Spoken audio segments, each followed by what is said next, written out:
presented by Barefoot Wines. I'm Dan Hanzus. Heroes here. Gregg Rosenthal, Marc Sessler. It's week 8 on the Sunday night flagship program.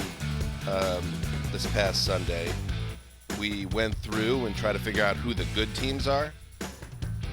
Boys, as we start to spin towards what's around the midpoint of the season now, it would be nice if a couple more very good teams showed themselves. Maybe even another great team to join the big three. This would be nice. I would like to see it. Maybe starting this week, a team like, say, the Cowboys or, I don't know, the Vikings or, I don't know, hell, the Bucs or the Packers.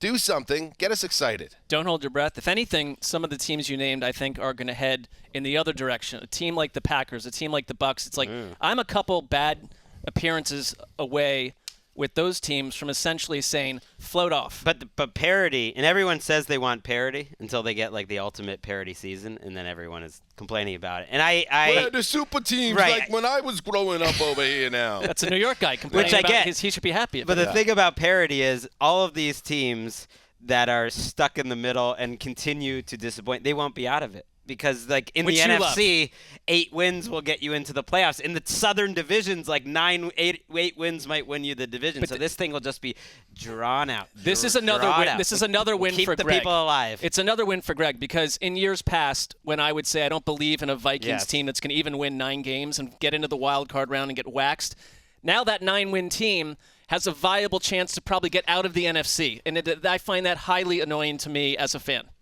It's time for Sunday Night Football pregame, presented by Barefoot One. Green Bay Packers at 3-4. How about that? Now their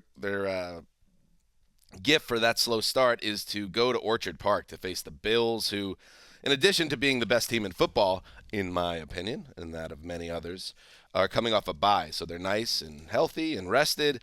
Not a good sign. And also not a good sign, Aaron Rodgers on the Pat McAfee show pointing some fingers and making some statements in the media to get his message across. Let's listen to what Rodgers had to say, because this is something I would like to hear from you boys on. Guys who are making too many mistakes shouldn't be playing. You know, we gotta start cutting some reps. And maybe guys who aren't playing, give them a chance. Okay, so let's start there before we get into the game. It's obviously Rodgers. This is a point of contention for Gregg and I. I think Rodgers is an intelligent man.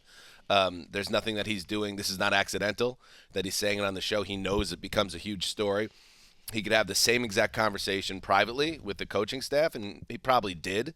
I would hope he did.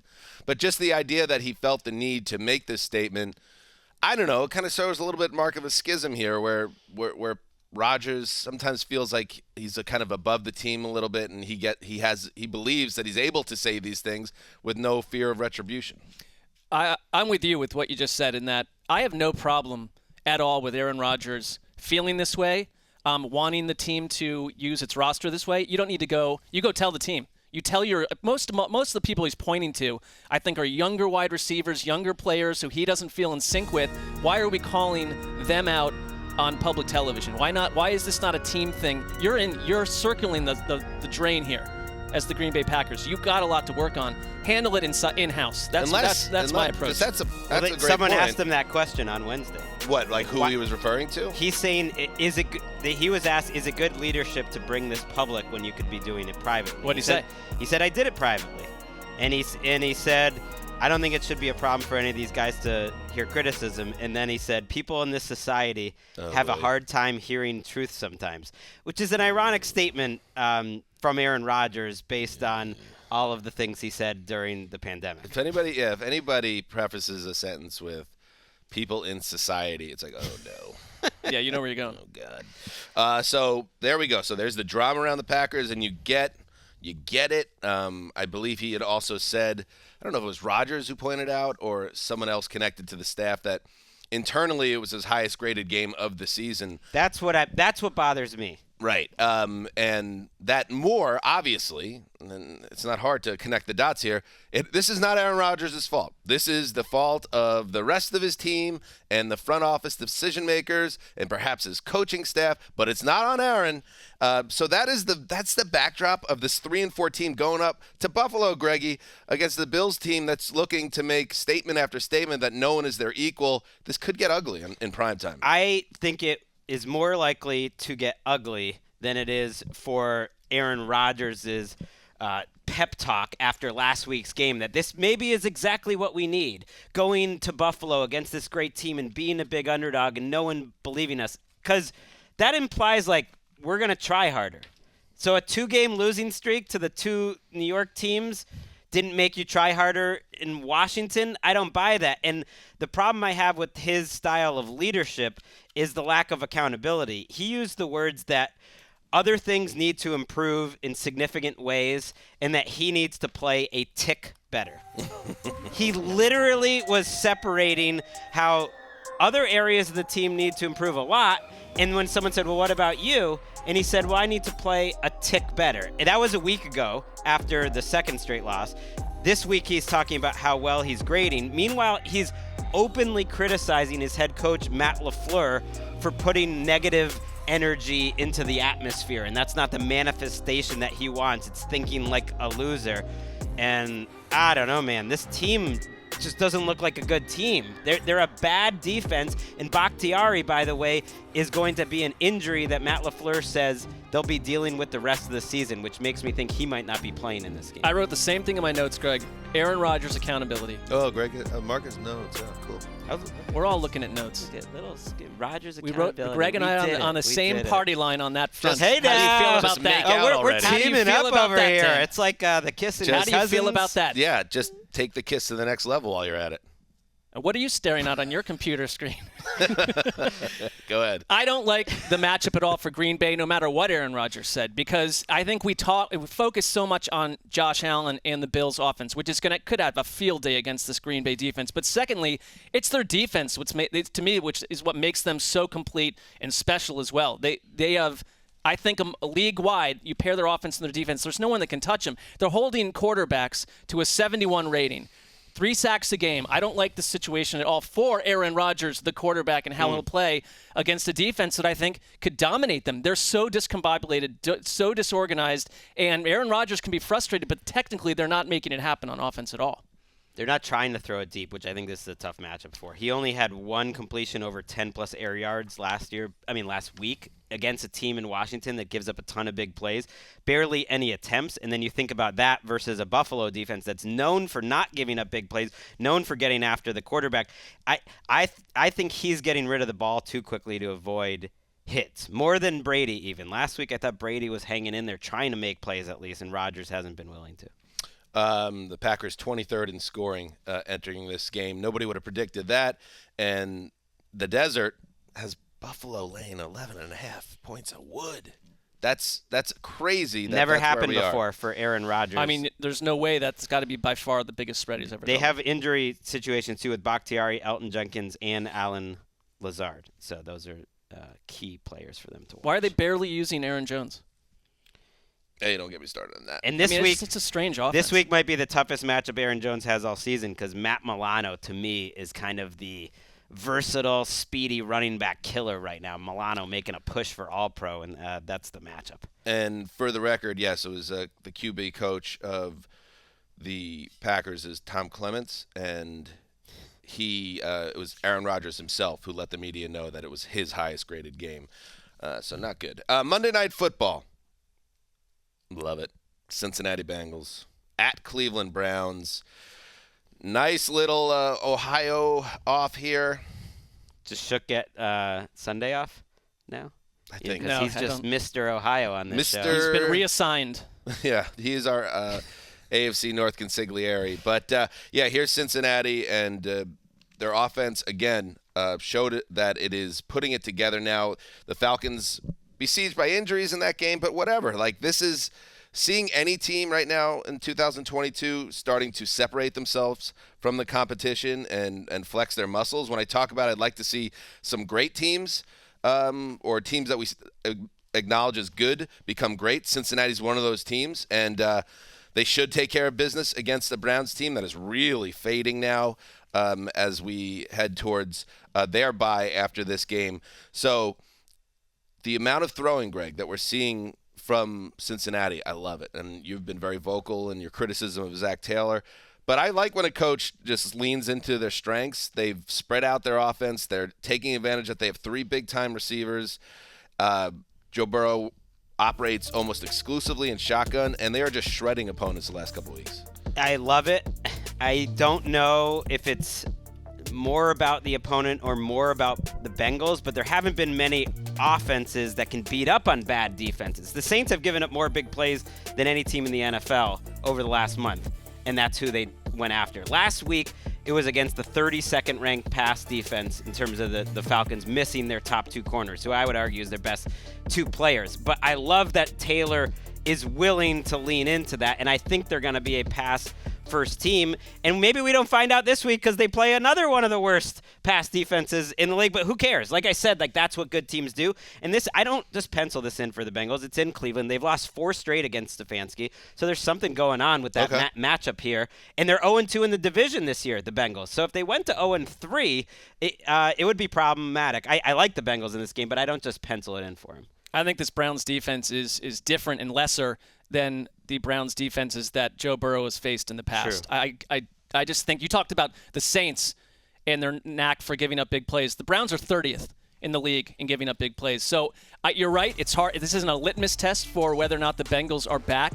But I do say that it can't just be opponent because the Bengals, their DNA, they did this all last season when they got hot. And so we're seeing it again. And if you wipe out that Steelers opener and essentially week 2 as well, I mean, what Burrow has done is top 5 quarterback play. I mean, he is the real deal. We know that. And with their wide receivers, did it all last year. They're doing it again now. And I love this situation for Cincinnati. I think they are one of the teams you could look at to say, if they were good, there's a version of them that we might start to see that puts them in that top 4 or 5 teams in the league because there just aren't those other teams. But Cleveland is a sitting duck on. They have not played well on defense in the entire season. Month plus. They're getting worse. Burrow is different. There was a great sideline conversation that NFL Films caught last week with Burrow and Jamar Chase, and Chase was just like, man, you're just putting it on the money right now. And he's like, yeah, it's feeling pretty good. And it was just very, very ho-hum. I think Burrow's my favorite player in the league. Like, I've started to watch him at a different level this year where it's just like, man, he's special. I like not just that has that kind of confidence about him, but the way he just basically just naturally his ability to attack teams. And when he gets hot, it's just like you could just see it. You could see how the entire team lifts around him, and that's the epitome of a franchise quarterback.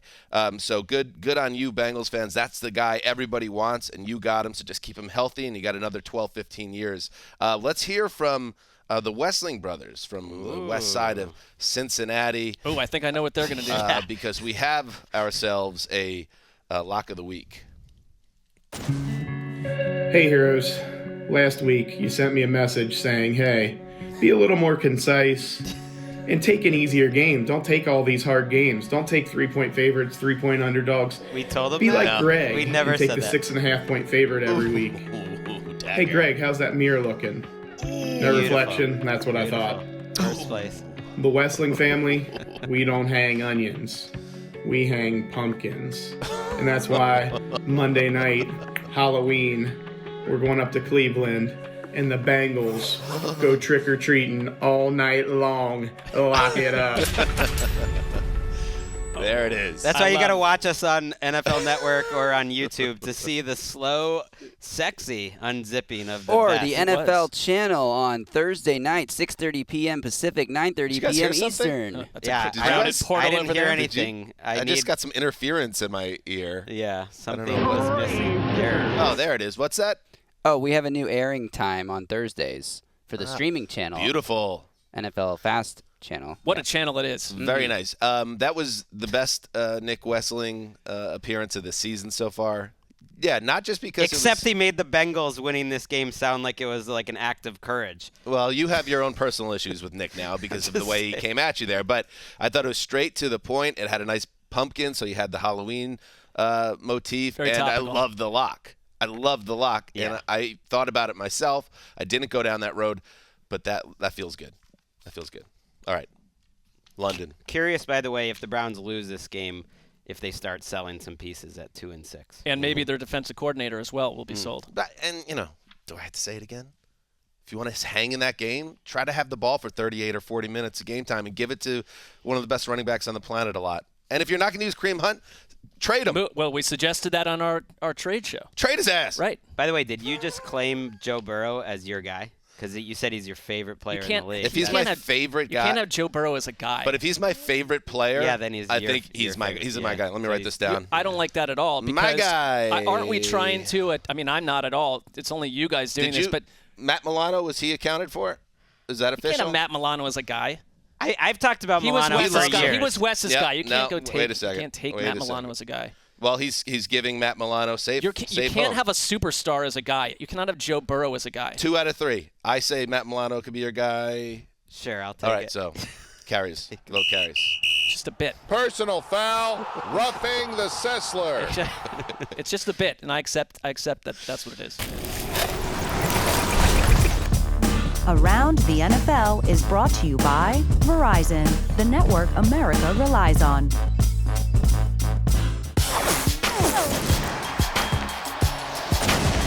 There's a game in London, and it features teams playing football. Would you like some help? You haven't seen these promos all week? Come on. There's a little glitch in the matrix in the notes. Would you like help on who's? It is the Denver Broncos against the Jacksonville Jaguars. Yeah. Sunday, 9:30 a.m. Eastern. And see what we get from the Jaguars. They're more competitive this year, obviously. They nearly beat the Giants, if not for a goal line tackle by Big Blue.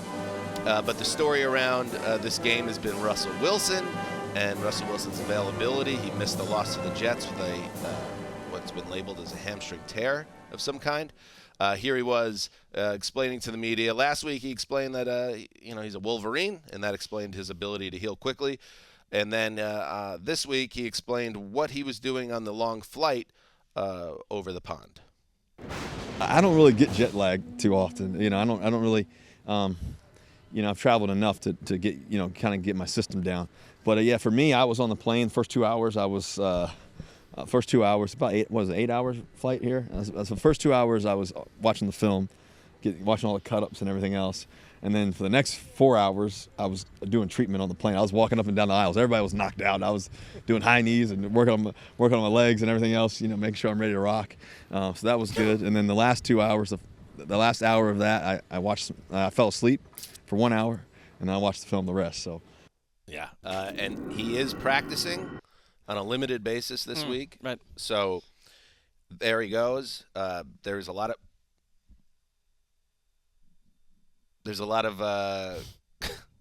criticism. Mr. Limited. Yes. There you go, Justin. Had to do that. There's a lot of criticism Russell Wilson's way right now, Greggy. Maybe too much. I saw something from Keyshawn Johnson at ESPN where he's just burying him. It's like, all right, enough. Keyshawn, how about we check out what you did during your career that turned things toward yourself as well, speaking of mirrors. But your thoughts on the Russell Wilson situation and what this could mean for the Broncos as the season continues to take on a really weird form? Yeah, we've had our fun. I think we're getting to the point where I'm starting to feel bad for him, but it's his play on the field that's the shocking part. The stuff off the field, he's been that guy throughout his career. The fact that they've only scored 8 offensive touchdowns over the course of the season is mind-boggling, and this is not that tough of a matchup. We thought the Jaguars' defense was going to really be something this year. They've fallen apart a little bit the last couple of weeks. I think there should be yards to get against this defense. Shaq Griffin went on injured reserve. Trey Herndon struggled last week, who came in for him. They've been a very healthy team. I've been mentioning Devin Lloyd getting cooked each and every week. That happened again against the Giants, so you could try to match up Melvin Gordon, I guess, as your running back or a tight end against him in coverage. Russell Wilson hopefully took that week and, I don't know, took a mental breath and can play a little football without being so panicked, because he's just playing bad football. That's the main part of all this. I find it more annoying than the stair-stepping, walking up and down the aisle business thing, that he claims to not be susceptible to jet lag. Unlike, we just went to London. I'm susceptible to jet lag. Dan was calling the Steelers the Pittsburgh Pirates on our Tuesday show after. So let's chill on that. I can't imagine that there isn't a bit of a schism on the Broncos in terms of their defense playing the way that they are. They've allowed 7 touchdowns all season. They're doing everything possible to give the offense a chance to win these games, and it's not happening because the offense is so disorganized. I wonder if Jacksonville can do anything against this defense. I thought that last week was Trevor Lawrence's best game of the season. Really? Maybe his second or third best game. I would say it was one of his worst games. Worst games? No way. He played clean. Little QB index. I disagree. I thought he played a clean game last week against the Giants. I mean, they were ran on so hard by New York. It's hard to see you guys crumble like this. Relationship. I just disagree. I thought he my thing with him, and you saw it on like that last drive on the second to last throw he had in the game. How many throws a game does he just miss by 7 or 8 yards? The accuracy is a real He's doing that now. in every game, though. Fair. So it's like it's not that this was he throws high of targets every game. That came down to the end. I mean, he also aggressively. I thought he converted on 4th and 1, a big pass that I think Doug Peterson's trusting him to do more. I'm pissed off, Angelo. If he gets 1 yard extra, they beat the Giants, and it's a huge win for the Jaguars. So, that's the way it goes sometimes. Just to circle back to Wilson, the one thing Russell Wilson, I really want to try to understand him, and it's tough to understand him. But does he even have the requisite self-awareness to understand the uneven ground he stands on right now in his locker room or the world around him? He just seems so insulated from human being stuff that I wonder if is he even in the place where there's more urgency in his mind, or that do I have to make these changes, or is he watching the film and not seeing what other people are seeing? I don't know what's going on with that guy. Even watching that interview, I mean, I think you're talking about Aaron Rodgers being a bit detached from the rest of the team to some degree, right? It's a different type of detachment with Russell Wilson. It just seems to me to be a balloon up in the sky. I don't understand how he can be in this mind state after what's occurred so far. And it's gotten him this far, I guess, is how he, like, relentless positivity without necessarily recognizing the realities of the situation around him has gotten him this far. And so I guess he's still rolling with it. And treated special for 18 years now, too, as a human being. Right. And even within the sphere of the NFL, like we work here in the NFL Network home offices, NFL Media headquarters, and there's right next to our huddle, our cafeteria, there's a huge photo of Russell Wilson sitting on like a gym, like working out with his hands clenched, like staring at the camera with a giant word across his body, integrity. And it's like this image that he's built or has been built around him.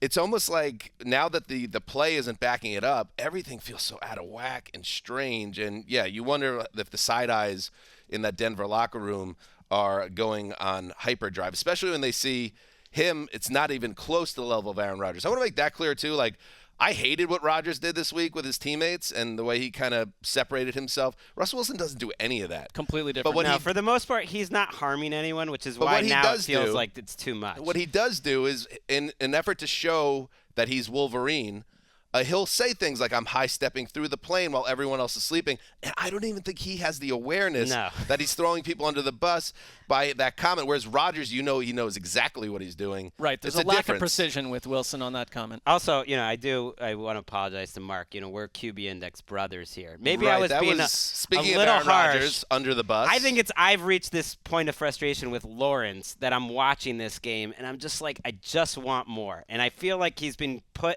at this pedestal from certain QB evaluators, and I just don't see it, and I want more. And like put the passer on the pedestal. Last week was a game where I watched it, and I said, wow, that game was there for the taking. The new RPO stuff they're doing, I think that's why they traded James Robinson, is Lawrence running and ETN running. It's fun, and he's good at that sort of thing, but to me, he's like a taller Tua right now, and I'm just like, that game was there for the taking, and he missed so many throws that it was just, I reached the point where I was like, show me more, Trevor Lawrence. I think what I was comparing him to was himself, not other quarterbacks, because you're right, we haven't had like the 2 or 3 game stretch where he's tearing it open like Joe Burrow. There's not, and he should be. That's what they drafted him for. That's what we thought he'd become, and he's not there yet because the inconsistencies are there every week with him.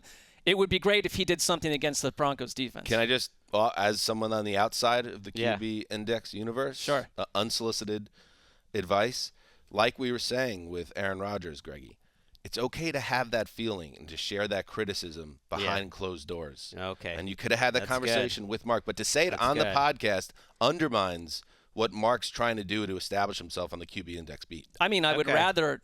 I think it makes for good listening. Right. I mean, conflict is good in podcast. I agree. I'm not saying I'm right or wrong. And every I'm just saying, relationship's different, but there's no one that I would battle with more than Chris about these things. And it wasn't a lack of respect, certainly. I think it's showing respect when you disagree. That's all. I agree with what he is agreeing with. Oh, yes. Yeah. We're really kissing cousins over here. I love you also. I see the cracks in the veneer. All right, let's take a break, and we'll get to the draft.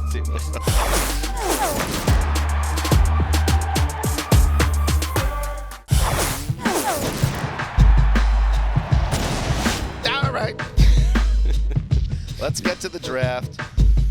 Gregg, you have the first overall pick. I do, and once again, it's a week where I don't think there's an obvious great first choice. So I'm going to take the Giants and the Seahawks as my first choice because I want to lock in a good late game. Okay. And I really want to see that game. And I haven't been able to watch the Giants in a live game, I don't think, all year, weirdly. I wanted them last week. I want this game. In theory, it's Geno's revenge game, but really it's a game between two of them. Geno's revenge game. You know, for what? You're like literally the only person that remembers he was on the Giants, including Geno. I mean, how about John Mara doing him dirty when they put him in, and Ben McAdoo had the right vision. This guy is better than Eli right now, and he went and played a solid game, and then John Mara comes in and takes him back out of the lineup. Let's get Eli back in for a year and a half. That worked out well. That always bothered you, the way it they was treated so it. annoying. Remember the Eli because it wasn't Geno or McAdoo's fault. Why would the Giants? We were on the same party line, you and I, Dan. Yeah, how'd that work out for everyone? It's like, why would the Giants, Gregg, treat Eli Manning with deference? Oh, let me see. But at the point that after he came in, it was two stupid. numbers. Don't bring him in. It is. There were two numbers in the 40s. In the 40s. 42 and 46. Why is Gregg mad about this still? Yeah, why does it get under his skin? 22, 46. Yeah. Okay. Throwing some Geno, and it's basically like a nuclear bomb in Gregg's life. I mean, here's another couple of numbers. 5 and 4. That's like the amount of games they won. Or 5 and 3, the amount of games they won those 2 years. So it's like, anyways, good game. Can't wipe out the scoreboard of those 2 Sundays in February. The main reason, I think, even if I wasn't a Geno fan, is like these are 2 of the most surprising teams in the NFC, and I think we're at the point where one or both of them could be in the playoffs. At this point, the Giants are favored to make the playoffs. Marc is showing me one of his highlighted notes, Dan, is 2 biggest surprises in the NFC. We're just Gregg and I just simply are living in each other's minds at this point. It's almost like we don't need both of you. No, one of you can go home. I don't like that direction. I don't like where we're going. I like this matchup for the Seahawks because of Kenneth Walker. The Giants are dead last in the NFL in yards per carry allowed. I think they're dead last in rushing DVOA allowed. The way you attack blitzing in general is with a good running game. They've shown major cracks the last couple of weeks, giving up big plays in the running game to ETN. And I think Kenneth Walker and the Seahawks team can mash on the ground in addition to Geno. And that's why I'm locking this baby up. How about that? Okay. How about that? All right. It's always good whenever your opponent's locking with his heart. I like that. You have not been buying into you wouldn't even vote the Giants as being a good team on Sunday, as I recall. And I'm not saying the Giants are a great team, but like we're saying, count off the teams that are better than good right now. It's a very small. They've got something special brewing. List. They believe they're going to win when they get to the fourth quarter, and they make all the plays. And that is something. Absolutely but their style matters. of play, I think, allows that to be something they can believe in because they wore down Jacksonville big time last week. They're running the ball as well as anyone in the league. Their quarterback can run for 100+. And against the Seattle defense, I think it's an interesting lock, Gregg, because I think the Giants can do what they want to do against this defense. I think you're trying to make a statement through your lock, and that's fun. I like it. Kenneth Walker, he's definitely looked great. He iced that game with the 74-yard run, which showed that he has burst and power. He's got the whole thing. You like that. No DK Metcalf, most likely in this game, right? And, almost definitely, yeah. He suffered. He's very fortunate. It wasn't a ruptured patellar tendon, which is a terrible injury for any football player, but he damaged it in some way. So he hasn't been practicing. I would not expect him to be in this game. So that takes away one of Geno's weapons. That's huge. Geno was good last week. A couple balls up for grabs.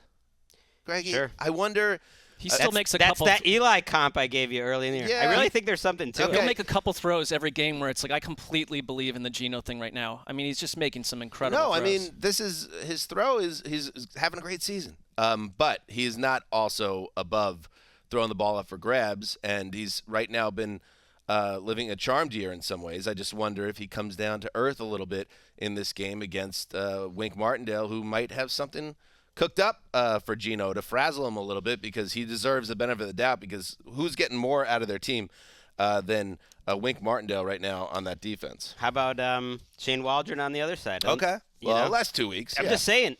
Last 2 weeks. Doing a nice job. We got the Giants have done it since September 11th, and Seattle's defense done it since. No. Shane Waldron, their offensive coordinator. Their offense. That's the thing, is we never bring him up. And yeah, their defense, we didn't talk about it much, but they tried to transition to a 3-4 defense. They did transition to a 3-4 defense. Very different from what Pete Carroll has done for the last 10, 11 years. And you saw some growing pains, and now I do think you're seeing improvement. As a Seahawks fan now, that's basically what I am. Does that mean you're not a Patriots fan anymore? Probably both. I'm a Patriots He's fan. both. I can be both. He's a fan of like 12 other teams, too. I'll let you know. What is They're definitely top 2 right now. Who was your favorite team? The Patriots. Okay. But just checking in. Actually, it's like the minute New England stops producing Lombardi trophies, Gregg's on the fence. I mean, I told you that at the time. It wasn't a popular opinion with you, with Wes, anyone. I said when Tom Brady leaves, it's never going to feel there isn't a poster of Gregg's face with integrity up in our next to our huddle. Daniel Jones is playing much more calm in the pocket, but they will be short 2 offensive linemen here. I like the way Daniel Jones is playing. Like, he's just not as skittish. But they are short 2 offensive linemen and their starting tight end, so they have some injury issues. That's funny because when they went out, those linemen last game, it didn't stop what the Giants did or how they did it. Didn't make any impact at all. That's fair.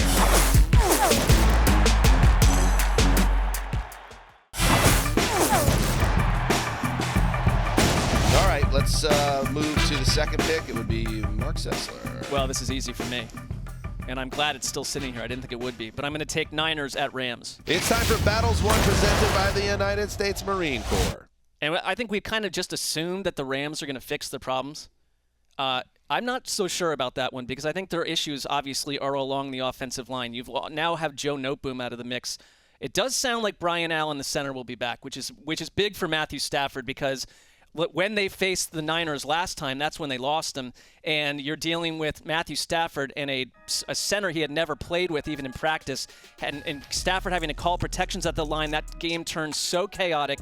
And it was just another notation in the Niners-Rams confrontations where the Niners just have simply dominated the Rams. It's got to annoy Sean McVay to such a high level to be dominated by a Kyle Shanahan this way. I think this is LA's season right here.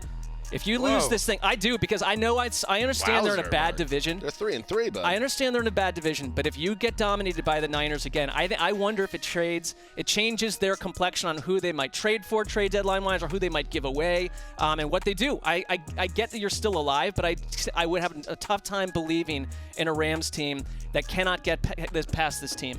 And I don't know what their problems are, if they're fixable. I just don't know if they're fixable. Yeah, I need to see it. I don't assume they're going to fix everything. I don't think they'll turn into sellers or not be as aggressive. If they lost this game, they're going to maybe be more aggressive or just as aggressive, because I just think they're all in, and that's what they do.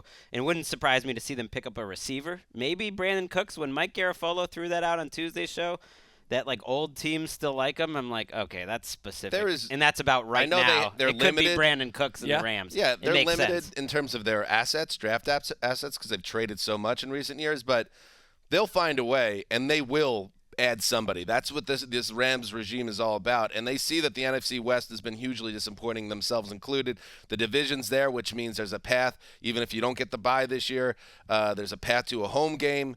And in the playoffs, and then who knows, you get hot. So they're going to make a move. It just depends what it is, whether it's adding a lineman, offensive lineman, a pass rusher, a wide receiver, maybe all 3. I don't put anything past them. They're hyper aggressive. It does help. Van Jefferson is healthy again too, so it sounds like he will be back. Oh, so he will play. And I think they made a little bit of a change in the game against the Panthers that's worth watching.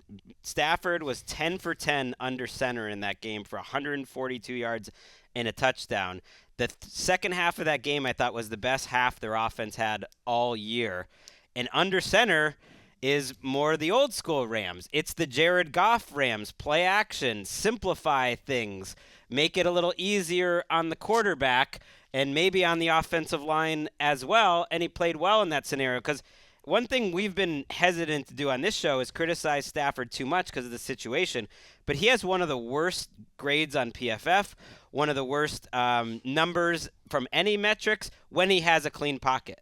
He hasn't just struggled when the offensive line struggled. He's just struggled. And that game against the 49ers obviously was probably the nadir. Yes, it was. I think there's some nadir. For me, anyway, the idea that, yes, it was the nadir. I do like that. You know Gregg planned that line. I did. I totally did not. You think I nadir. I built in some accident forgiveness with Stafford because I remember how lost they were last November, and then they're hoisting the Lombardi, and he's playing at a superstar level in the postseason or in the Super Bowl. So I'm not ready to bail. I don't think this is a winner or you're in your screwed situation, but I think it could reshape their season if they could, get one on Kyle and also build on the end of their previous game against Carolina, because they really did look like the Rams at the end. In of that game. Carolina game, though, I will note that Christian McCaffrey, here we go, prime time. The Niners have another week to kind of bake him into the plan. He had 158 scrimmage yards against that Rams defense with a bad Panthers offense. Ooh, so that's a good point. I would like to see what impact he has on this. I think they're going to use him in a ton of different ways. You mentioned how the 49ers own them, and the 49ers are coming off a very humbling loss for a team that thought they were going to be all about defense. I know the Chiefs are good on offense, but they made the Chiefs look better on offense than anyone, I guess, since week one in the Cardinals. The 49ers have won 7 out of their last 8 against the Rams. Now, the one that they lost was the biggest one, the NFC Championship. But even that game took Jimmy Garoppolo with a shoulder that required surgery and a 10-point fourth quarter comeback. So they just have the Rams' number. It's a fair statement, and I thought about locking this game up, but that just felt hurtful to my daughter Ellis.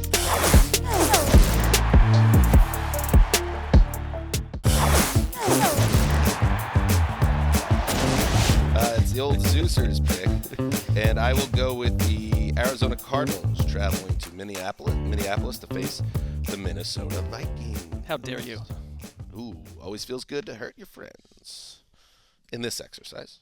The Vikings coming off a bye, 5-1, and you'd say, okay, there you go. Well, Dan, you're looking for great teams. There's a 5-1 team. No. Vikings right now are not great. They're pretty good. They've been good at closing games. The schedule overall has been pretty forgiving. I mean, here's their wins. Green Bay week 1, and now we know. Means less now. Means less. They got waxed by Philly in primetime. That feels right. Barely beat the Lions. That was a game they were outplayed completely for most of the game. Right. Lost to New Orleans by a field goal, and then beat Chicago by 7 and beat Miami with a third-string quarterback by 8. So we beat New Orleans in London. We were there. You were there. It says L. What is going on here? I thought so. That was the Will Lutz double doink game. What's going on? Here we go. Arizona Cardinals now coming off a game where they put up. They did, right? Am I going crazy? I mean, I don't feel the need to put the blame on them there. I didn't put the blame on anybody. I'm just it says L next to it. If Johnny from research, Drew Christensen, who's in the back here, used to work in the research. If he happened to be the person that put together this page and happens to be a fan and was listening, he's dying inside right now. So. They beat the Saints 28-25. So I hope they. But I just did. I think you did. I want to say that the NFL Media Research team is incredible. They do an excellent job, and I love their work, and I use it constantly in the ramp up to each week. Invaluable. Yeah. In this case, I got banged a little bit, but that's okay. my problem. I was at the game in London. Right. I shouldn't have stumbled on that. Yeah, this is something that also could have been handled in-house versus going very publicly. But that was more, it was kind of like in real time. It was all happening. I was spinning out. I could see you reacting to it in real time. Because it didn't make sense in my head even. Right. And I'm staring at that red L. And we did have jet lag coming back. It could have been, unlike Russell Wilson, it's something we could maybe have been fault susceptible to. And that was our Cardinals-Vikings preview. All right, let's move on. No, so the Cardinals, the reason I took this game, the Cardinals have not been my favorite team to watch this year. In general, the regime is not something that I believe in.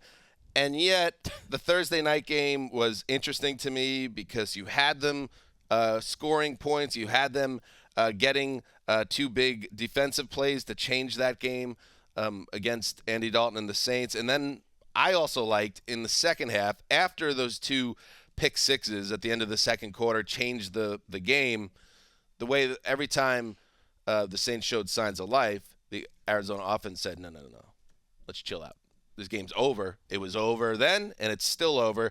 And that was the final score, 42-34, with some lipstick on the pig to make it look that close. So the Cardinals may be coming out of their funk, maybe a team that's ready to make a statement against a 5-1 Minnesota squad that, record aside, is a little more vulnerable.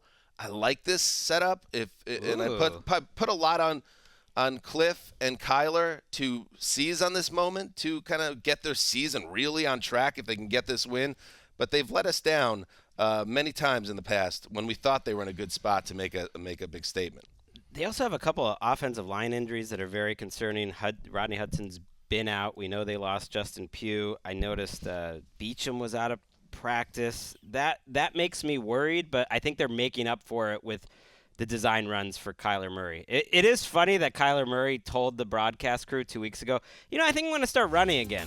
Like almost like he's the coach, and then he has, and it's totally transformed their offense. There's no more Cardinals experience to me than them having finally the offensive output and the kind of game that we were hoping. That DeAndre Hopkins had a lot to do with that. But it nestled around Kyler Murray shouting at Cliff Kingsbury. Like, there is a weirdness to the makeup of this team in so many different ways.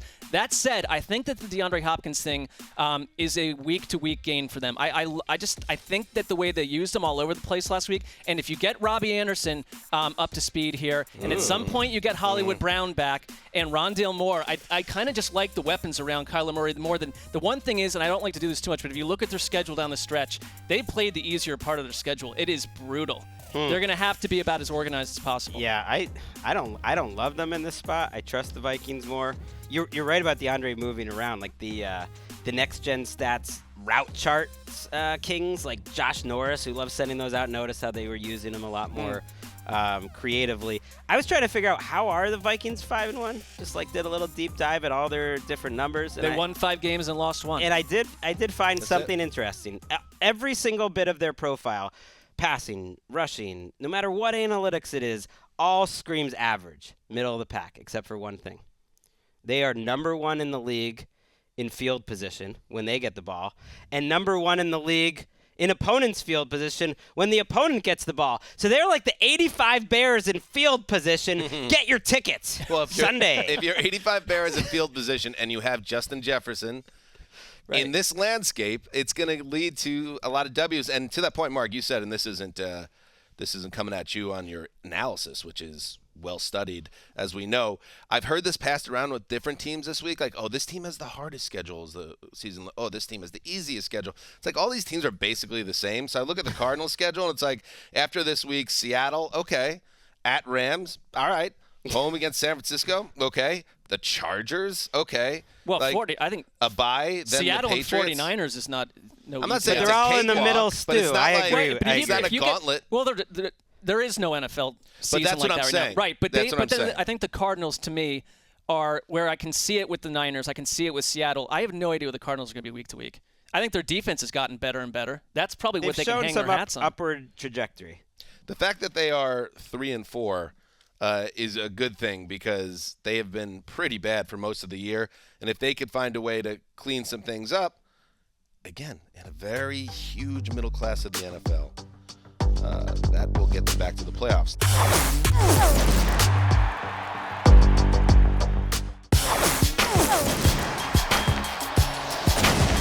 Let's move to Snake.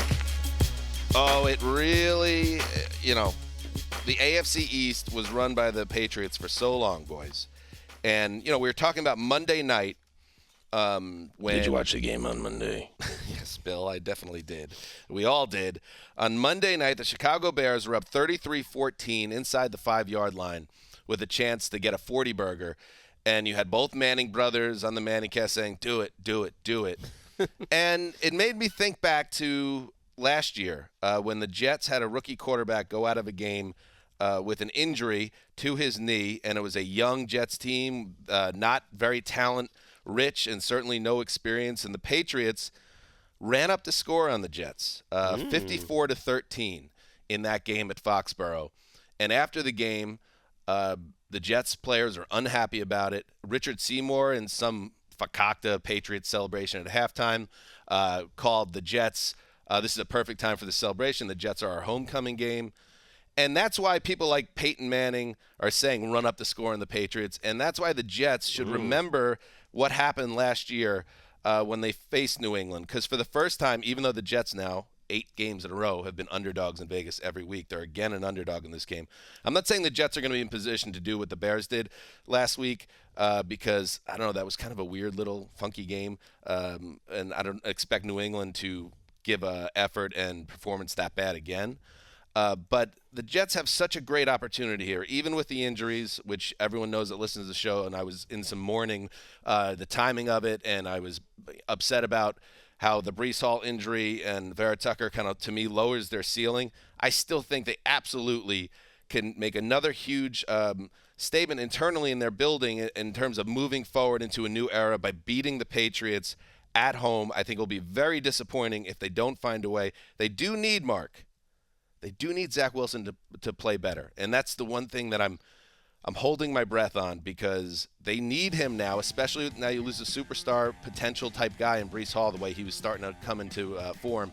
You need the quarterback to give you more. He's given you nothing the last 2 weeks. Yeah, I mean, you see little things with Zach Wilson, but that we just on our network show, they showed the highlight of him figure-8ing like twice away he does from that stuff a lot. Right, and he seems to walk into a worse situations, and then he'll throw the ball into another zip code. It just it gets a little chaotic for my liking with Zach Wilson. I mean, and really what they were hoping was that you surround Zach Wilson with a Breece Hall part of the offense, and you have that ground game. I don't know if James Robinson's going to – I'm not sure James Robinson's 100% healthy. Like, they talked about him having a knee in Jacksonville before. Well, he seemed to indicate that the team almost put that on him because they didn't want to play him because they knew he was going to. Man, he's treated weird down there. And the Jets, get a look at the medicals before that deal. I think Michael Carter's the guy, by the way. Right. I think Carter's still legit. I mean, when it comes to the Jets, I mean, I kind of love their season and they're enjoyable to watch. But they have benefited by playing Jacoby Brissett. Kenny Pickett early on in his starting days here, Skylar Thompson, Brett Rypien, and they've done a good job against those quarterbacks. Only the second starting quarterback they played They this year. They also beat Aaron Rodgers, so I mean you got to factor that in. I just think this is whenever it's Bill Belichick and the Jets, who seems to especially dislike the Jets for reasons that I think go beyond just the fact that they're a division opponent. He loves stamping the Jets, and he's going to want to do it again. But this would be a huge, I think, psychological win for the Jets, no matter what's going on. Thank you, Marc. Psychological, it would be such a lift for the entire organization to kind of put the Patriots in their rearview mirror and say, we are the team that should be viewed as chasing the Bills. That's not the Patriots. Right. This is a chance to really bury the Patriots at 3-5. It's a huge playoff race type of game. I think the Jets at 5-2 are obviously playoff contenders, and it's a home division game against the team that's last place in your division. It's a great spot. Like that 50 burger the Patriots put on them a year ago were when they were in similar spots. The Patriots were 2-4 going into that game. Like, people thought the Patriots season was over, and I think there's a feeling in New England it's like that now that the sky is falling. Belichick does tend to bring out his best stuff after a disaster against the Jets and against bad quarterbacks. And right now, I think you look at the last 2 weeks, and Zach Wilson's one of the worst starting quarterbacks in the league. I think that's unquestionable. And it's amazing they're winning these games like this. They'll need more from him. He showed something in his first 2 starts, I thought. He was making most of the right reads, but he's looked pretty lost the last 2 weeks, especially last week, against a great defense ultimately. Mac Jones has looked lost too, and Mac Jones is fully expected to start this game. All the drama from a week ago we think is going to end because the reporting has been Mac Jones will start, that he's taking all the practice snaps. But he reportedly took all the practice snaps a week ago too, and they still pulled them. So I never put it past Belichick, who won't confirm it publicly beyond that Mac Jones is ready to play this game. But it's a huge, huge game for Mac Jones in his career. Yeah, he needs to agree with that. put sort of what's happened behind him a little bit because it is very uncomfortable there. You're almost glad it's not in New England. I was going to say it's perfect because the Patriots and Belichick have no fear going to the Meadowlands, and you get him out of that really unhealthy environment in New England where, and this is not me taking shots at the Patriots fans. It's going to sound like it, but it's like 20 years builds in entitlement in a franchise and a fan base, and they're expecting every quarterback to be Tom Brady now. And if Mac Jones isn't immediately giving them what they want, they're going to assume the backup, like the 6th-round pick in 2001, should be the guy that plays. Like that's just like it's still a transition period for that fan base. So to get him kind of out of that world and let him just play on the road against the Jets, and it should be said that the Jets lost 2 major pieces of their offense, but their defense is still intact, and I expect them to get after Mac Jones. Biggest Patriots-Jets game since their playoff tussle, I'd say.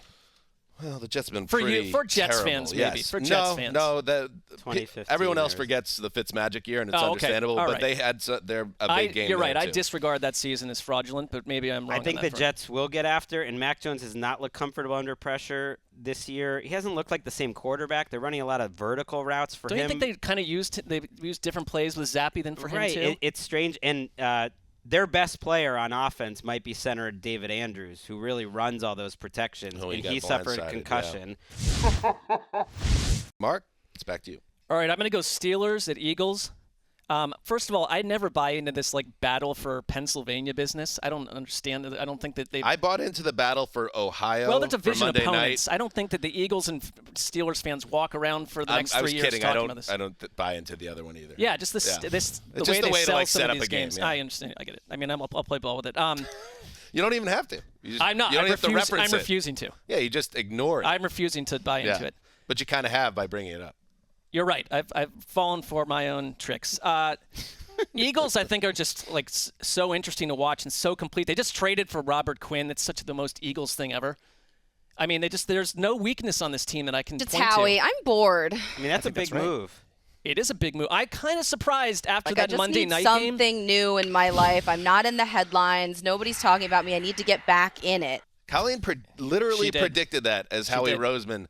Wait, what? That an undefeated team. I don't even need anything really right now if you think about it, but I just want to shop. They don't even need a pass rusher. They're so good at pass rushing. Such a Howie Roseman thing to do. That was literally on yesterday's show hours before the trade, and that's what they did. They took a strength and they just added more because what the hell? Why not? And, I mean, you talk about Kenny Pickett. I think it's just been there are things about Kenny Pickett that I like. I like his aggressiveness, but he's been a turnover machine.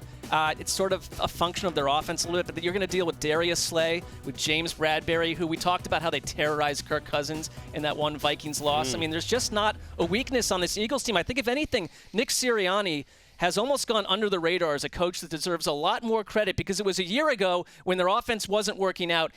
Point blank, mid-season, just turns them into a ground-heavy monster that is unstoppable on the ground. They're so much more balanced now. And if you look at the Steelers, they've given up the 3rd most passing yards in the league. Their defense is good by name and reputation only. They're not a very good defense right now. And I don't see how, if you're Philly, with A.J. Brown, with what you've got through the air, that you can't take total advantage of the Steelers' defense. And I don't like it at all for Pittsburgh. Might get T.J. Watt back. Bloodbath. Which would be huge. That would be. I actually think the Steelers will keep it under the number just because they have every week. Other than that Bills game, every Steelers game has come down to the last possession. I know in the Browns game they scored a touchdown on the last play, which was one of those fumbles, but that was essentially a one-score game too. They're competitive, and I think they'll be competitive. But I think this Quinn trade is one of the reasons why the Eagles built back their team to a superpower so quickly. It's strength on strength, like you mentioned. They're deep at pass rusher already with Brandon Graham and Josh Sweat and Hassan Reddick. It's crazy, and yet you add another one because I think the analytics department, which Nick Sirianni shouted out by name, as analytics is getting a lot of grief, in the NFL. Nick Sirianni shouted out by name, run by their VP Alec Hallaby, and I think a lot of what these analytics department says, at least for the Eagles, which is clear, is load up on huge guys, load up on your lines. Get 8 linemen on both sides because huge linemen, especially defensive linemen, but offensive linemen too, is like an undervalued resource somehow. in the NFL. Sure. Guys that can just play 40 snaps. A 4th-round pick for Quinn is awesome. You know, Howie motherfucker. Their ability to cycle in guys and keep players fresh and all this depth is so incredibly important. You need it because this is a gauntlet this season. So it's a great move, and I love when GMs don't fall in love. I understand the value of a mid-round pick and how teams believe they could find gold with those picks. But how long is Robert Quinn under contract? This is it. This is it. But he gets a compensatory pick. Yeah, it's potentially. It's a potential rental. If it really works out, they could work out a deal to keep him. If he leaves, you get potentially a draft pick. It's just kind of like a no-brainer. And if you're another contender in the league, you're like, damn, the Eagles are doing this. They did that with Gardner Johnson before the season started. And there may not be another contender in the NFC because you're lucky to be this aggressive in a season where two teams you thought, the Bucs and Packers, would be major factors, are devolving. Right, and I'll just say my last point on this, Greg, is you had mentioned you think the Steelers are going to hang around this game with the exception of the Buffalo game. Well, I think that there's three teams, Eagles, Chiefs, and Buffalo, that are above everyone else, and I don't think the Steelers, like they couldn't hang with Buffalo, they're going to hang with Philly. On the road, I think they're going to get their doors blown off. I'm laying that way.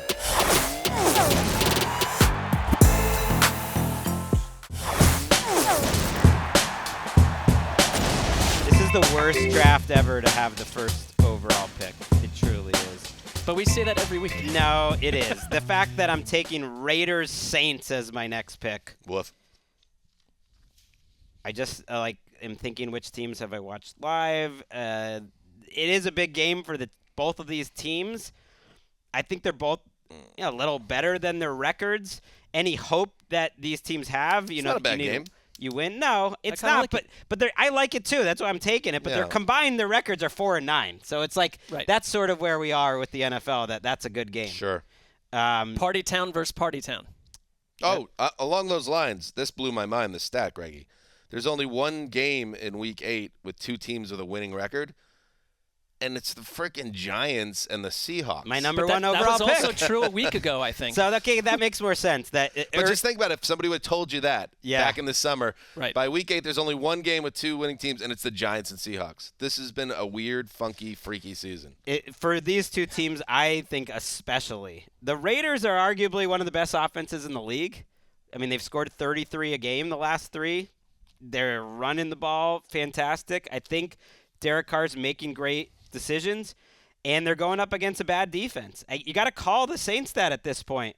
For all the talk about like losing Sean Payton, their numbers offensively in every respect are considerably better than they were a year ago. Like by a lot. They're like top 5 or 6 in yards per play and points per drive and all this stuff. And their defense is right near the bottom at all those. They're not making big plays. They're giving up big plays defensively. They're still without Marshawn Lattimore. I was thinking maybe with the extra days, with the, they call it the mini bye for the Saints, they'd get healthier, but Michael Thomas still out of practice, Jarvis Landry still out of practice, Lattimore's still out of practice. And the defense hasn't shown enough to me that they're like going to keep the Raiders under 30. So can the offense score over 30 with Andy Dalton as their quarterback? I think they have a chance, but it's just like that's a lot to ask. They have a chance. I mean, I know that the Las Vegas, their record has them in a dark place right now, but they're one team that I kind of think can get back into this thing. I like this matchup for them.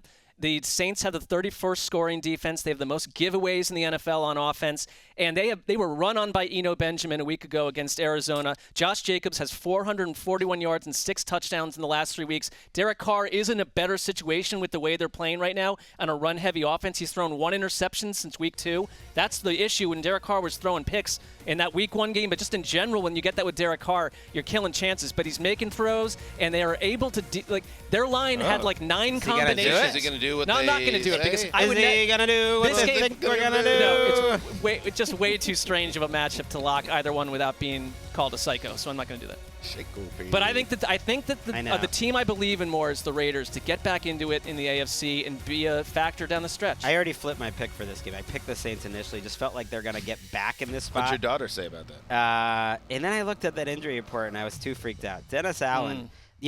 Here's where they missed Sean Payton is that they no longer have Dennis Allen as their defensive coordinator. And I just think he was a good coordinator. And he's not a good head coach, apparently. And Peter the defense principle. has fallen apart. It's going to be the very a very Raiders thing when Josh Jacobs gets a contract extension in December. And then never does this again. Well, just to go from the decline of the 5th-year rookie deal to the extension. I'm looking forward to that. Fantasy heads are already freaking out about him being overdrafted next summer. We should mention. Well, that's their business, Mark. That's ridiculous. I'm saying that they're saying don't do that. They're trying to give good advice. But who cares about next year's draft? Should Are you people trade really him now? talking about that? I have monitored that on Twitter, that a lot of Josh Jacobs' responses I think the don't bigger fall question for this is, next like, year. do you trade him now at his peak? And I would say no. I think this is sustainable. Oh, it's me again. It's the Dolphins. It's the Lions. Oof. I think I've watched every single Lions game this year live. I'm sorry. It's just like not much out there. And I do find this Dolphins team very compelling, even if the Lions are less compelling, I would say, right now. Teron Armstead has really meant everything to them. When Teron Armstead plays, they protect their quarterback, and they look better. And I know they struggled in the final 3 quarters a week ago. And I don't think this is as easy a matchup as it would have been before the bye. I think they came out of their bye with better energy. They played great in terms of their energy on defense a week ago.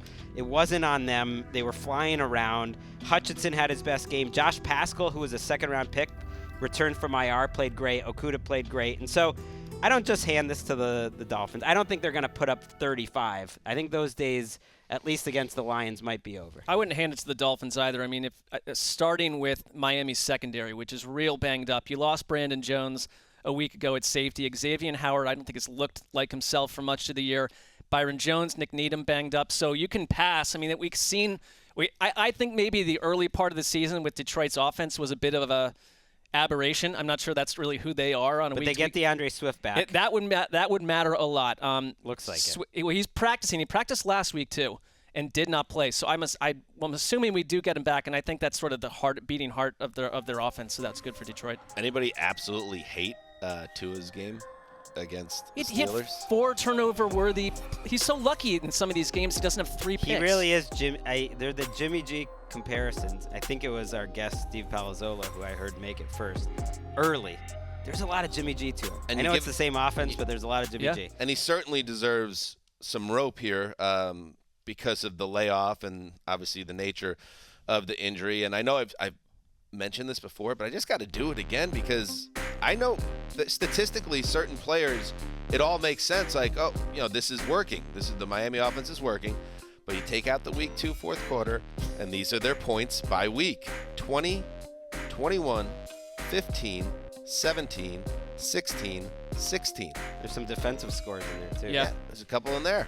You'd have to say, though, in another universe, like Tyreek Hill's not working out at all, and there's a big problem there. Right, but that's kind of my point. That's the offense. The windows he's throwing into are huge, but they'll probably be huge this week. He does do certain things well. He gets rid of the ball. You'd like him to be more accurate than he was a week I would have ago. to To guess, your point, it wasn't a strong game. I'd have to guess, and I haven't looked at it. Maybe Gravedigger could check it out, that both Waddle and Hill are on pace to go over like 1,200 yards receiving. And Hill like about 1,800 Yeah, he might yards. be. Well, yeah, I'm sure he's way over that. I was kind of low barring it there. But so the numbers are there when you looked at, these two guys, watch out. But they're just not scoring enough points. And I think this is a good matchup for the Miami Dolphins. But with the Lions, did they peak early offensively? Probably. But they're healthier now. Is DeAndre Swift in this game? We think he's practicing. We think so. Yeah. I do worry about Jared Goff, though, against this blitz-heavy defense who can do some similar things to what the Patriots did to them. Yeah, let's find a way, Detroit, team of ATL, to get off the mat here and get a win just to kind of pump some vibes into that building. At 1-5, it has been a very, very bad start for them. And I just can't, quite frankly, I can't deal with another Sunday night flagship program where we're listening to Dan Campbell. It's getting tough. That's up to us. We could just take him out of the show, but although we've established a precedent. Yeah. They're the team of ATN. He's good copy. He's good sound. And we just tapped into his damn phone line, and we heard the conversation with Joe Shane of the Giants. Yes, that's right. So there's a lot of things going on here. A little concerned about it. Well, maybe like since we only had that tap working ran out. It only worked on Wednesday. Sure. Maybe he will make that trade. Is that how phone tapping works? Well, you have to apply for it. Yeah, I mean, it's like, You can only listen for X amount of time. I've watched The Wire, so I'm an expert here. And, you have to apply for a certain amount of time, and then it runs out.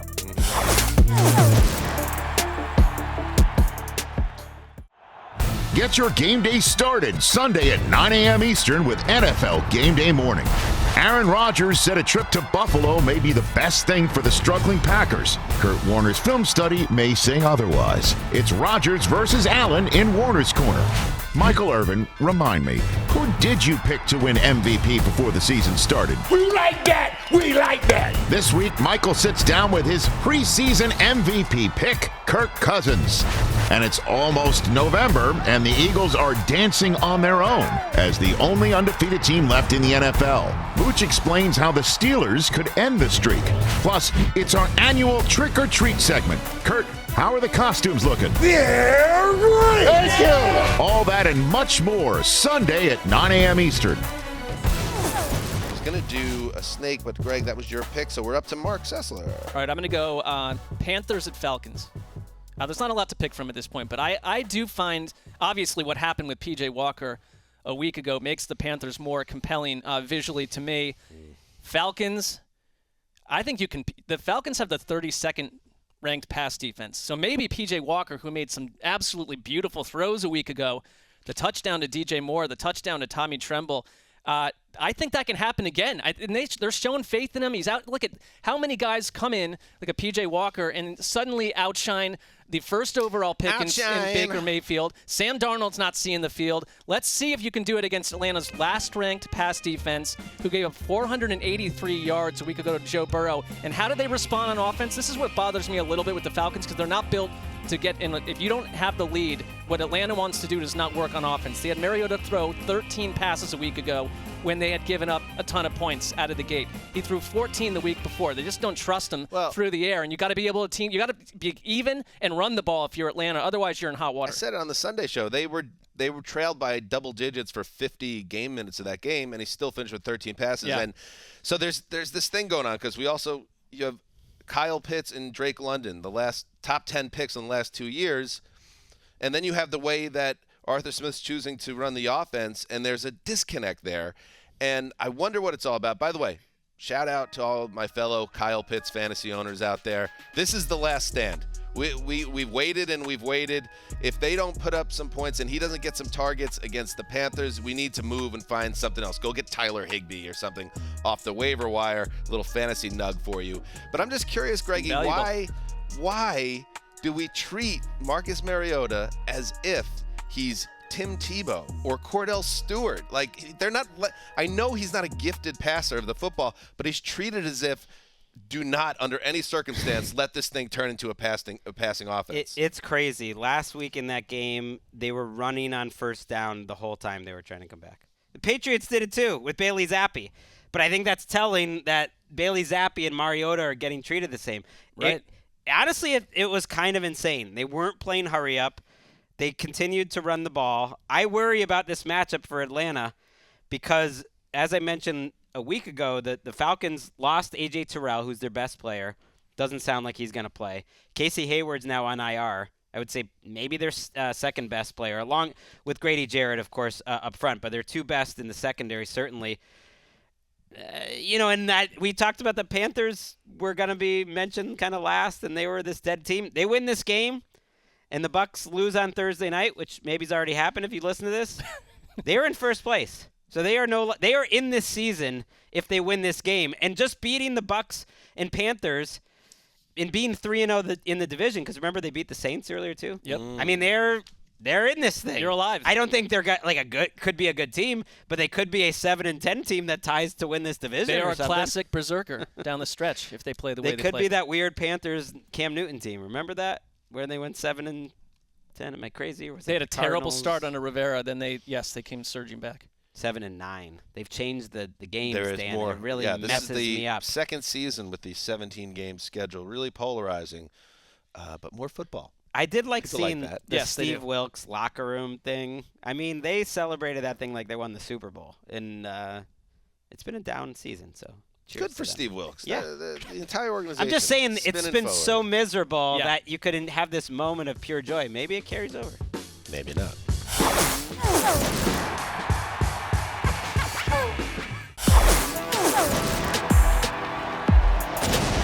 All right, here we go. Zeusers up. Pickens are slim. So let me go grab a late game here.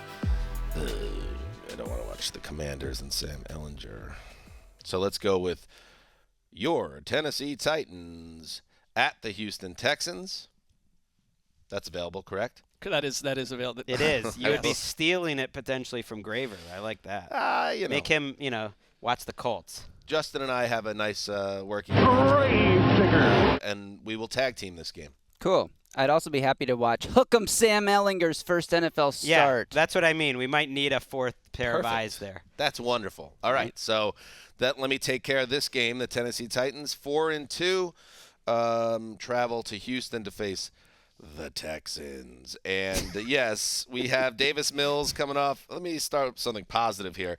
Davis Mills was bad for 5 weeks, went into the bye, and then was professional against the Raiders in a loss. You have, of course, Dameon Pierce, who is going to give you 100-plus total yards every game. So you have something cooking there. Is Brandon Cooks going to be on the team? As of right now, he is. But we shall see. Come Sunday. A little late in the week to trade for him, but hey, the NFL. Oh, anything can happen. Can I ask you a question? Sure. Christian McCaffrey, when was he traded for? Bingo. Point made. Thursday night. There you go. Boom. See Did he how that play on worked, Greg? Sunday? Yeah, that was good. Yeah. I don't think it's the same sort of chemistry Marc and I have had this show, but it's good. It's good. I don't know. TBD. There's still a show left. You felt the need to kind of say that makes me know you're worried. Says more about you than it says about me. The old Greggy. All right. Anyway, so you got the Texans and the Titans. I love the way things are setting up here for Tennessee. I've talked about it. I don't need to belabor it. They're well coached. They have a great running game. They have a quarterback that's not going to kill them, and they've been through the wars. They're going to win a lot of close games like the G-Men. They're the G-Men in the AFC, where you're not going to be totally thrilled when you see them hosting a playoff game in January, but guess what? They're going to have their 11 wins and away they go. So I think this is another one. I'm a little Greg, maybe you could offer something to me in the way of an explanation, because Vegas has this game at I believe 1.5. I've got a great one. 2.5. I've got a great one. Yeah, go ahead. Ryan Tannehill's status is up in the air. And that is, I think, That's gotta be informing what's going on. that number. As the week goes on, it seems much more likely that Ryan Tannehill will play, and I think it's gone from 1.5 to 2.5. What are they saying on the beat, Greg? He's out of the boot. He's out of the boot. Yeah. He spoke at the press conference. He hasn't been participating in practice, but that was expected. He said he's getting all the mental reps he can get. I would be very surprised if Tannehill doesn't play. Right, but I think it was How a well little he'll uncertain. play is like, can Say he no really more. plant? You think he's playing? I think he's playing. Then I'm locking up the Titans. Oh. Give me it. Well, I have to let you know something. Yes, sir. And this, Greg, you can see right here. Ooh. I am also locking up the Titans. And can I say something? Yes. After getting basically bullied into doing it for the first time this year, I'm also locking up the Titans. What could go wrong? So this is What could go wrong? absolutely going to be the letdown game. Let me hit you with a fact. Last year, the Titans went into Houston on a 6-game winning streak and lost to a 2-7 Texans team. This year, they enter Houston on a 4-game winning streak up against a 1-1 Texans team. What happened last year? Right. It's on their minds. The Oh, Titans. yeah. And you It know what, informed them. Justin, They're not letting that happen. If you want to join this chemistry hive and this triple lock, Chem Hive, we don't need any of that talk. That's That I'm energy. being Matt Why are you- LaFleur, and you guys are Aaron Rodgers right now. Is that what's happening? Yeah, but more or less. Why are you bringing that energy? But also, into why something would that you was bring it just if you're beautiful? locking it? That's Right. You didn't even lock them against the I Commanders. just want to He's lock protecting with himself reservations. emotionally. Get your act together. Never Yeah. lock with reservations. Derrick so. Henry has a chance for a 4th straight 200-plus yard rushing and 2+ rushing touchdown game against the Texans. 4th straight. He's done it through the wild. last 3 Isn't that matchups against the incredible? Texans. You're a Hall of Famer when you have any type of nug like that. Like, Derrick Henry's a Hall of Fame running back, and I think, yes, I reserve the right to back out of this lock if Ryan Tannehill is scratched. I'm going to put that out there now, but as long as he's playing, they will take care of business. Chicago Bears at Dallas Cowboys. If I'm a Bears fan or if I'm in the locker room, I'm totally bummed right now. We had a really promising showing in prime time with our young quarterback, and we embarrassed Bill Belichick, who was going to set the record held by Mr. Bear himself, George Halas, and we lay a beating on the Patriots. There was, I think Roquan Smith had a great line. He said it was so quiet in that building that you could hear a rat piss. It's a little uncouth, a line, but it's a great Unless line. he actually did hear that, then it's just factual. So then what do the Bears turn around and do? They trade, like, one of the most important players on the team, Robert Quinn, to the Eagles. So that's a real letdown, I would imagine, inside that locker room in terms of, do you really believe in us? Because we just got our third win in a wide-open league, and now you told us you're playing for tomorrow, not for today. So I don't think the vibes are going to be hot going into Dallas. I think the Cowboys are a team that, listen, you watch that game and you say, oh, great, Cowboys got healthy, 24-6 over the Lions. If not for that Jamal Williams fumble, they're losing with 10 minutes to play in that game. Yeah. So they're not unbeatable by any stretch. I think the Cowboys, I have them at 4 in the power rankings, but this is a weird power rankings year. They're more like a number 10 team to me right now in a typical season. So it's not like the Bears have no chance, especially if Fields continues to gain confidence, Greggy. But at the same time, the Quinn thing, I really do think that could have a psychological effect on Chicago. Well, yeah, Roquan Smith was on the that was crazy podium when the trade happened, so they asked him about it, and he couldn't continue. He started, getting emotional when he was talking, and then he left. And this is a guy who's had his own issues with the Bears, who was asking for a trade, but is balling out and is one of their young best players. And then maybe he was just upset that he wasn't the one that got traded. I think to see a guy that you look up possible. to that's had an incredible career in Robert Quinn and must be one of the most respected people in that locker room and better players in the locker room traded, you're right. I think that does damage.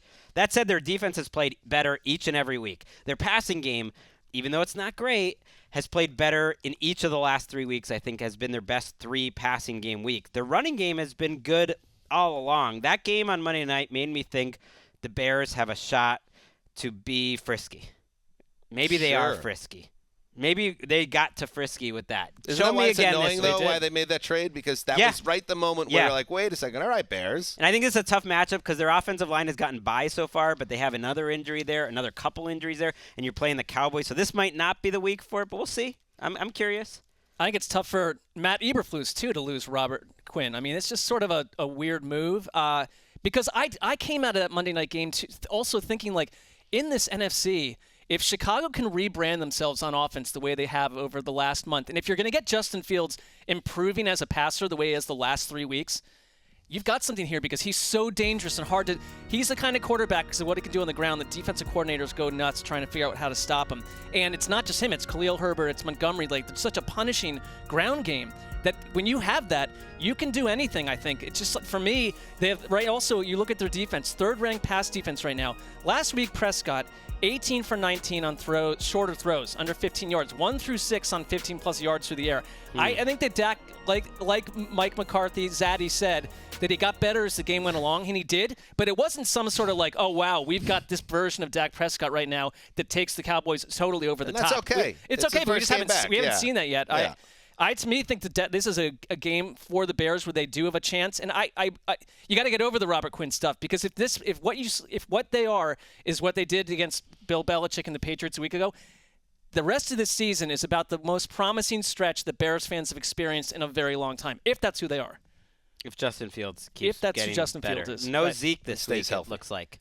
Who cares? Tony Pollard is just the better running back. That's what I mean. Right, that's why I care because it's interesting. Everyone's been wanting. I think Zeke has value to this team still. He's not Zeke I'm just saying, anymore. Tony Pollard. Like if him a week where we get to see him do everything, I love the idea. Well, they also have a bye next week. Having both of them, I think they're a nice tandem. I think the conversation sometimes skews because it's the Cowboys. Like, oh, Zeke Elliott, he's terrible now. Never play him. I think they have something working with both of those guys. Agree. But I think Pollard, it'll be good for Tony Pollard and fantasy owners that have been stashing him, waiting for this very moment. Good for them. Ooh, the final. I'll just say this: we're nobody's underdog. They're not. They're huge, huge favorites. They handled it fine last week. Took care of business. 21 points that off 5 turnovers. defense shows up each and every week. there's not a lot of reason to think they won't this one.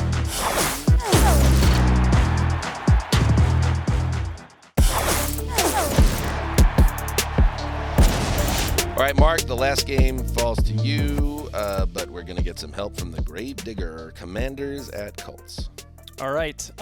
This should have been the Colts taking Matt Ryan in to face Carson Wentz and prove that they made the right decision at quarterback. Oh, yeah. Instead, we're weeks into the season, and Matt Ryan is history.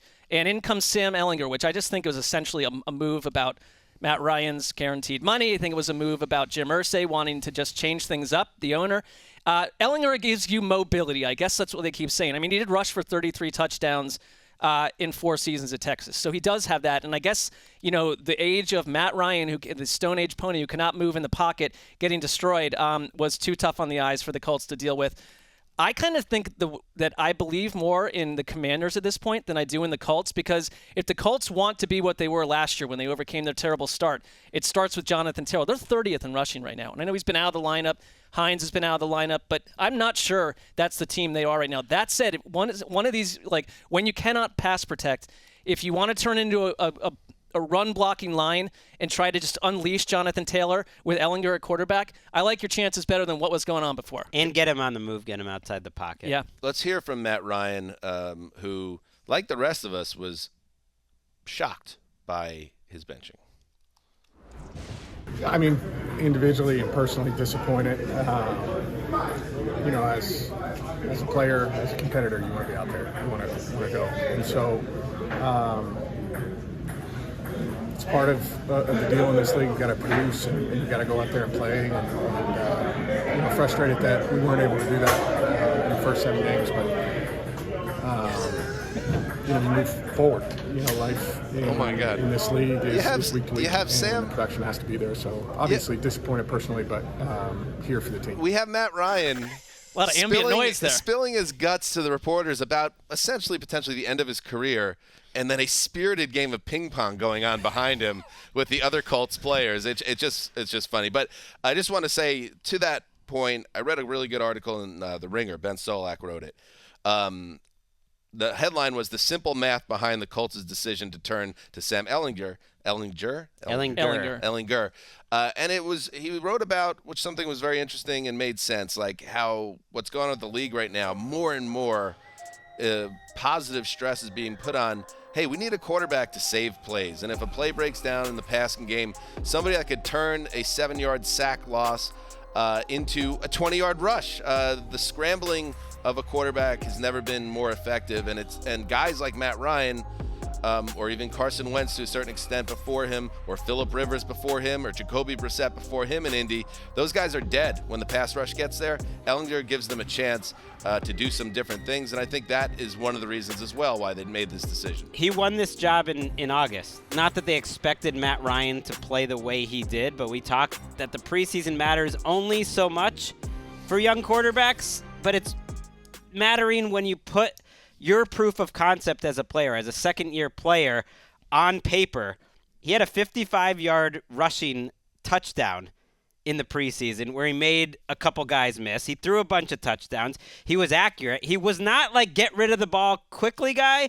He's a little more hold the ball and make a play guy without huge skill set. So maybe in their minds, a better version of Taylor Heineke, like a similar type of player. But he's not the Tua, like, I'm going to make all the right reads quickly, and you wouldn't expect that as a second-year player. But I think they're just hoping he can add a little bit of playmaking. I think their excitement about him is at least genuine to the point where, like, they just couldn't watch Matt Ryan anymore. But, man, that game last week. When I went back to watch it, I hope that's not his last game. It was one of the saddest last games you could have. Once the pass rush got there, he either takes a sack, he gets hit and fumbles, or he throws it up for grabs. And those are all – looks like a quarterback, a veteran pocket quarterback who looks – cooked. And then you could say, well, what about last week when they had him throw it 60 times and he let him come back win? But there was so much more bad than good with Matt Ryan. So the moves it's not that the move doesn't make sense. It's what we know about the backdrop of the move and what was said before the season, where you had them on record, the Colts, saying this isn't just about this year or even next year. We see him at least our starting quarterback for 2 years, and then he's gone in 8 weeks. Well, I mean, crazy. The whole operation is sitting on the hot seat right now. For all the praise and love that we've given to Frank Reich over the years and assumed that the next quarterback they bring in is going to be in a great situation in Indianapolis. And, I mean, Frank Reich said it. Like, what they sold Matt Ryan did not exist on this Colts team. The offensive line, like the fact that he'll be well protected, a great ground game. None of it's been true. And so, if anything, switch it up and see what you get with Ellinger and roll. It's desperate, but it's like that's where they are. We already knew what they'd be the rest of the season with Matt Ryan. They're hoping that there's something with Sam. Right. We will see. Ballard gave all that money to that offensive line and the picks, and that's who's struggling. And, you know, their big-name players are struggling. Quentin Nelson has not necessarily been the same. Ryan Kelly, who's made a Pro Bowl, has not been the same. And they're going up against a Washington team which grades out as like winning in the pass rush and getting a ton of pressures a lot. I don't see it because they're not like a good defense, but this isn't necessarily an easy first matchup, that easy for Ellinger. Maybe he'll be under pressure. If you lose this game as a Colts, it just feels very like, oh, what do we do now? We just lost to the Commanders after making this big move. We got big problems. I have a thought on it.